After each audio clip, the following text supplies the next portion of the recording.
आज की इस वीडियो का टॉपिक है problem on unit cost computation under both methods. इस वीडियो में हम एक प्रॉब्लम सॉल्व करेंगे जिसमें एब्जॉर्प्शन कॉस्टिंग और साथ ही साथ मार्जिनल कॉस्टिंग के बेसिस पर यूनिट कॉस्ट को कैलकुलेट करेंगे। मतलब एक प्रोडक्ट की कॉस्ट को, उसकी एक यूनिट की कॉस्ट को हम यहाँ पर कैलकुलेट करेंगे।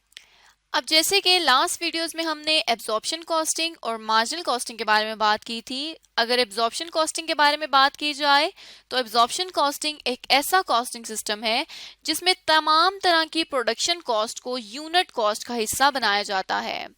अब इस प्रोडक्शन कॉस्ट में जो कि यूनिट कॉस्ट का हिस्सा बनेगी उसमें तमाम तरह की फिक्स प्रोडक्शन कॉस्ट और साथ ही साथ वेरिएबल प्रोडक्शन कॉस्ट भी शामिल की जाती है।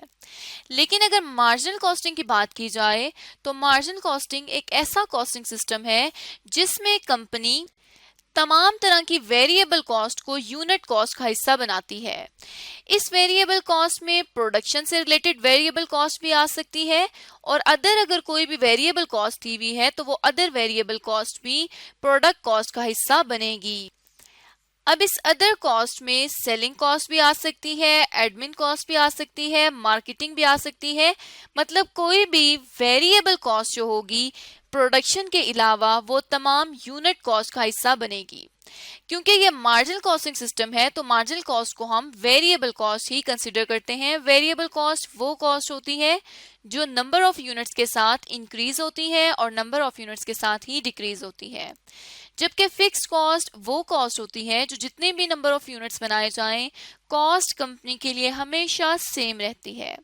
तो अब एब्जॉर्प्शन कॉस्टिंग के अंदर और मार्जिनल कॉस्टिंग के अंदर हम पर यूनिट कॉस्ट कैलकुलेट करना सीखेंगे। अब यहाँ पे एक प्रॉब्लम अवेलेबल है कुकिट लिमिटेड कंपनी की, जिसके लिए रिक्वायर किया जाता है कि you are to calculate the marginal cost पर बारबेक्यू, द एब्जॉर्प्शन कॉस्ट पर बारबेक्यू। इसमें मार्जिनल कॉस्टिंग के थ्रू और एब्जॉर्प्शन कॉस्टिंग के थ्रू हमने पर यूनिट कॉस्ट कैलकुलेट करनी है। अगर क्वेश्चन के डेटा की तरफ आए तो कहा जाता है कुकिट लिमिटेड मेक्स गार्डन बारबेक्यूज। ये बारबेक्यूज बनाते हैं। The management of the company is considering the production for next year. जो मैनेजमेंट है वो कंसीडर कर रही है नेक्स्ट ईयर की production and has asked for help with certain financial decisions। और हमसे वो मदद मांग रहे हैं कि हम कुछ फाइनेंशियल डिसीजंस में उनकी हेल्प करें नेक्स्ट ईयर के लिए। The following information is available. जो इंफॉर्मेशन है वो यहाँ पे अवेलेबल है। सेलिंग प्राइस पर बारबेक्यू 90 रुपीज अवेलेबल है। इसी तरह से डायरेक्ट मटेरियल्स अवेलेबल है 30 rupees per barbecue. Direct labour पर बारबेक्यू 25 रुपीज है। साथ ही साथ वेरिएबल प्रोडक्शन ओवरहेड्स हैं जो कि 15 रुपीज हैं। टोटल फिक्स प्रोडक्शन ओवरहेड्स दिए हुए हैं जो कि 1,50,000 रुपीज के हैं। साथ ही साथ variable selling and admin cost दी गई है पर बारबेक्यू 7 रुपीज। उसके अलावा फर्दर इंफॉर्मेशन प्रोवाइड की गई है कि normal capacity of production is 10,000 units annually.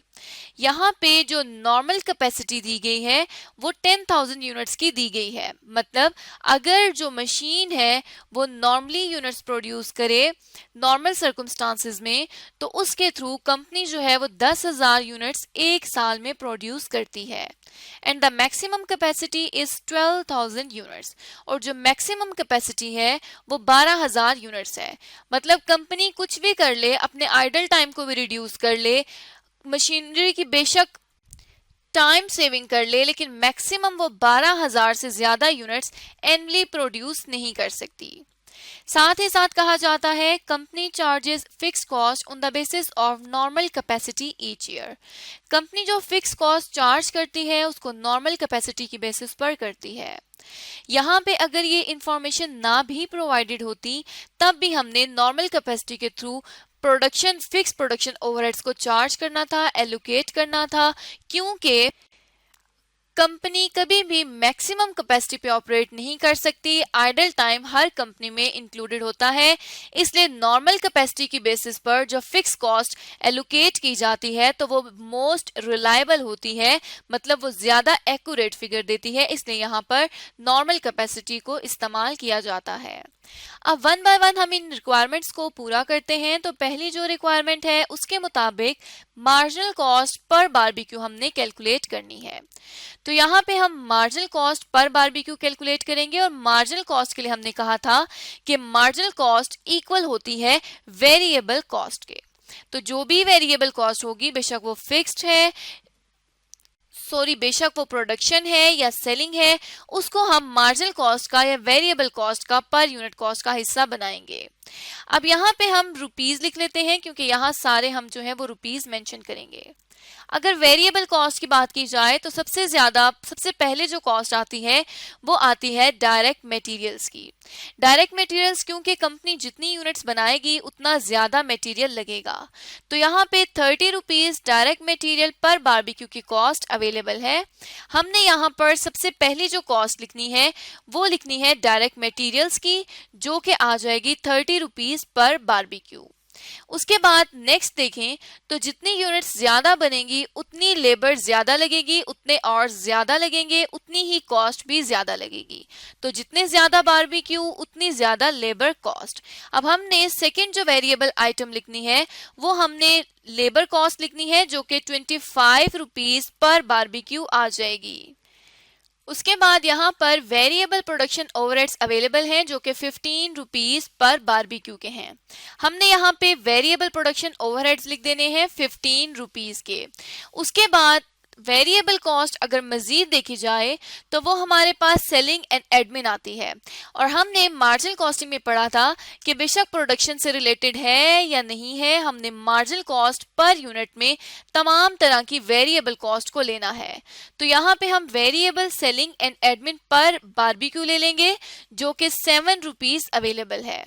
अब अगर क्वेश्चन की तरफ आए तो इसके अलावा और कोई भी वेरिएबल कॉस्ट नहीं अवेलेबल। तो यहाँ पे हम पर यूनिट कॉस्ट को कैलकुलेट कर लेंगे, जो कि अंडर मार्जिनल कॉस्टिंग आ जाएगी।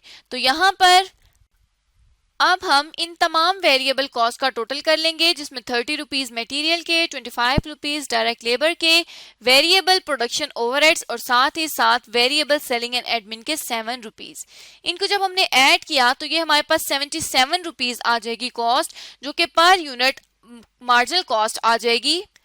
तो अब यहाँ तक हमने मार्जिनल कॉस्ट देख ली है कि मार्जिनल कॉस्ट कितनी आती है पर यूनिट, या हम इसे per unit cost under marginal costing भी कह सकते हैं। अब इसी तरह से अगर नेक्स्ट रिक्वायरमेंट देखी जाए तो उसके मुताबिक हमने एब्जॉर्प्शन कॉस्ट निकालनी है पर बारबेक्यू। तो अगर हम यहाँ पर आए तो एब्जॉर्प्शन कॉस्ट को हमने कहा था कि जितनी भी तरह की प्रोडक्शन कॉस्ट है, बेशक वो वेरिएबल है या फिक्स्ड है, वो पर यूनिट कॉस्ट का हिस्सा बनेगी।